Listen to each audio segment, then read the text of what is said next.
Kozhikode city police കമ്മീഷണറായിരുന്ന Abdul ഖാദറിന്റെ മകൻ school പഠനകാലത്ത് SFIയിലൂടെയാണ് സംഘടനാ പ്രവർത്തനം ആരംഭിച്ചത്. പിന്നീട് ഡിവൈഎഫ്ഐ കോട്ടൂളി യൂണിറ്റ് സെക്രട്ടറിയായി യുവജന പ്രസ്ഥാനത്തിലെത്തി.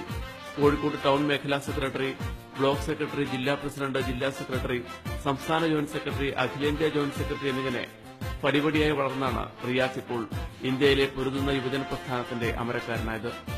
ഇക്കാലയളവിൽ നിരവധി സമരങ്ങൾക്ക് നേതൃത്വം നൽകിയ റിയാസിന് ഭീകരമായ പോലീസ് മർദ്ദനം ഏൽക്കേണ്ടി വന്നു. മാസങ്ങൾ നീണ്ട ജയിൽവാസവും.